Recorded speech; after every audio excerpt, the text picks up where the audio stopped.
નમસ્કાર દોસ્તો, નવી પહેલ યુટ્યુબ ચેનલ પર આપ સૌનું હાર્દિક સ્વાગત છે. દોસ્તો, આજના લેક્ચરમાં આપણે કાયમી ભરતીની રાહ જોઈ રહેલા ભાવિ શિક્ષકોને માત્ર જે એક જ અપેક્ષા છે કે ક્યારે કાયમી ભરતી થશે કે પછી જ્ઞાન સહાયક નામની કરાર આધારિત ભરતી ચાલતી રહેશે. તો આને લઈને કેટલીક અપડેટો છે, બરાબર, એની આપણે આજે ચર્ચા કરવાની છે. એટલે હજુ સુધી તમે દોસ્તો વિડીયોને લાઇક ન કરી તો લાઇક કરી દો, ચેનલ પર નવા હોવ તો ફટાફટ ચેનલને સબસ્ક્રાઈબ પણ કરી દો. દોસ્તો, કાયમી ભરતીની રાહ જોતા ભાવિ શિક્ષકોને માત્ર એક જ અપેક્ષા છે કે ક્યારે હવે કાયમી ભરતી થશે, બરાબર. કારણ કે દોસ્તો, કેટલા સમયથી કેટલા આંદોલન કર્યા છતાં પણ હજુ જ્ઞાન સહાયક નામની ભરતી ચાલુ છે, બરાબર. તો ક્યાર સુધી આ ભરતી ચાલશે? તો એના પહેલાં આપણે એક અપડેટ જોઈ લઈએ. દોસ્તો, થોડા સમય પહેલાં દીપક રાજાણી દ્વારા એક ટ્વીટ કરવામાં આવી હતી, પરંતુ ગણતરીના કલાકોમાં જ આ ટ્વીટ ડિલીટ કરી દેવામાં આવી હતી. હવે કયા કારણોસર આ ટ્વીટ ડિલીટ કરવામાં આવી એની કોઈ જ માહિતી મળતી નથી, બરાબર. તો પહેલાં આ ટ્વીટ આપણે જાણીએ કે શિક્ષકોની કાયમી ભરતી થવાની જ છે, બરાબર. અને અગાઉ શિક્ષણ મંત્રીએ જાહેરાત પણ કરી ચૂક્યા છે કે જૂન મહિનાની આસપાસ દોસ્તો કાયમી ભરતી થશે ને થશે. અને અંદાજિત 8થી 10,000 જગ્યા પર કાયમી ભરતી ફાઇનલ સ્ટેજ ઉપર પહોંચી ગઈ છે. મતલબ કે હવે દોસ્તો જૂન મહિનાના એન્ડ સુધીમાં મે બી ડિક્લેરેશન થઈ શકે છે, પરંતુ 100% કન્ફર્મ નથી. કારણ કે હું તમને આગળની અપડેટ બતાવું છું કે એ અપડેટ શું કહેવા માગે છે. તો દોસ્તો, વાત કરીએ તો 4 જૂન પછી આચારસંહિતા ઉઠી ગયા બાદ રાજ્ય સરકાર ભરતીની જાહેરાત કરે તેવી સંભાવના છે, બરાબર. 100% કન્ફર્મ નથી દોસ્તો, માત્ર સંભાવના દર્શાવે છે. અને 4 તારીખે તો આચારસંહિતા પૂર્ણ થઈ ગઈ છે, બરાબર, પરંતુ હજી સુધી કોઈ જાહેરાત થઈ નથી. તો હવે દોસ્તો આગળની અપડેટ્સ જોઈએ, બરાબર.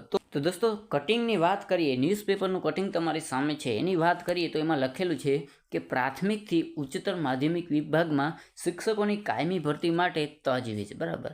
અને બીજી બાજુ જોઈએ તો સ્કૂલોમાં 34,506 શિક્ષકોની ખાલી જગ્યા ભરાય તેવી ઉમેદવારોની આશા, બરાબર.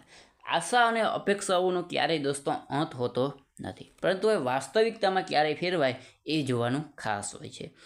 વાત કરીએ તો અહીં અગાઉ તત્કાલીન શિક્ષણ મંત્રી દ્વારા કરેલી જાહેરાત મુજબ 2750 જેટલી જગ્યાઓ પ્રાથમિક શિક્ષકોની ભરતી કરવા નિયામક કચેરીને મંજૂરી અપાઈ હતી, બરાબર. પરંતુ હજુ સુધી કોઈ ડિક્લેરેશન એટલે કે કોઈ પણ પ્રકારની જાહેરાત આવી નથી.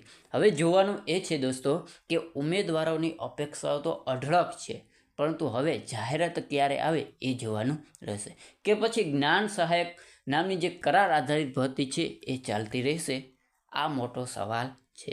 તો દોસ્તો, હવે આ ન્યૂઝપેપરના કટિંગ પરથી તો લાગે છે કે 100% હવે નજીકના સમયમાં ભરતી થશે અને પરીક્ષાઓ પણ લેવાશે. પરંતુ દોસ્તો, જ્ઞાન સહાયકને લઈને આજે એટલે કે 8 જૂનના રોજ એક મોટી અપડેટ આવી છે, બરાબર. તો ચાલો એ જોઈએ એ શું કહેવા માગે છે. તો દોસ્તો, તમે અહીં જોઈ શકો છો, અહીં સમય લખેલો છે કે 7:24 8 જૂનના રોજ એક સરસ મજાની અપડેટ આવી છે. આ અપડેટ શું કહેવા માગે છે?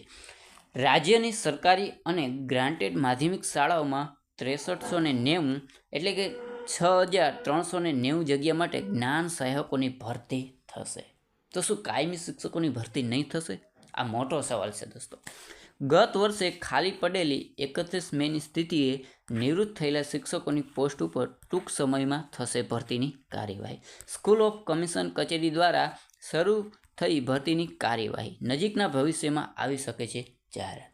હજુ પણ દોસ્તો કાયમી ભરતીના એંધાણ ક્યાંય પણ દેખાતા નથી. માત્ર નિરાશાનો ભોગ બની અને જ્ઞાન સહાયક નામની કરાર આધારિત ભરતીઓની દિવસે ને દિવસે અપડેટો આવી રહી છે. મતલબ કે આના ઉપરથી તો લાગે છે કે હવે કાયમી ભરતીના 100% કન્ફર્મ કહી શકાય એવું કોઈ જ અપેક્ષાઓ રહી નથી, બરાબર. તો દોસ્તો, આ અપડેટ પરથી તો એવું લાગે છે કે હવે કાયમી ભરતીના નામે શૂન્ય લાગી જશે. કારણ કે હવે જ્ઞાન સહાયક નામની જે કરાર આધારિત ભરતી છે એ જ ચાલુ રહેશે. કારણ કે દોસ્તો દિવસે ને દિવસે કાયમી ભરતીનું એંધાણ ક્યાંય પણ દેખાતા નથી. માત્ર ને માત્ર જ્ઞાન સહાયકને લઈને જ રોજબરોજ અપડેટ આવતી રહે છે. તો હવે દોસ્તો સવાલ એ છે કે શું કાયમી ભરતીના સપના જોતા ભાવિ શિક્ષકોના સપના અધૂરા રહેશે? તો દોસ્તો આ જટિલ પ્રશ્ન છે. આને લઈને 100% કન્ફર્મ કહેવું યોગ્ય નથી. કારણ કે દોસ્તો મે બી કાયમી ભરતી આવી પણ શકે છે અને જ્ઞાન સહાયક નામની જે કરાર આધારિત ભરતી છે એ પણ ચાલી શકે છે. એટલે આ જે તમામ અપડેટો હતી બરાબર એ તમારા સુધી શેર કરી. આ અપડેટો ઉપરથી તો લાગે છે કે મે બી જ્ઞાન સહાયક નામનું કરાર આધારિત જે ભરતી છે એ પણ ચાલી શકે છે અને મે બી કાયમી ભરતી આવી પણ શકે છે. બરાબર, આના માટે કન્ફર્મ કહેવું ખૂબ જ જટિલ પ્રશ્ન છે. દોસ્તો આશા રાખું છું કે વિડીયો તમને ગમ્યો હશે. જો વિડીયો ગમ્યો હોય તો વિડીયોને લાઇક કરો અને તમારા મિત્રો સુધી આ વિડીયોની લિંક શેર કરો અને ચેનલ ઉપર નવા હોવ તો ફટાફટ ચેનલને સબસ્ક્રાઈબ પણ કરી દો.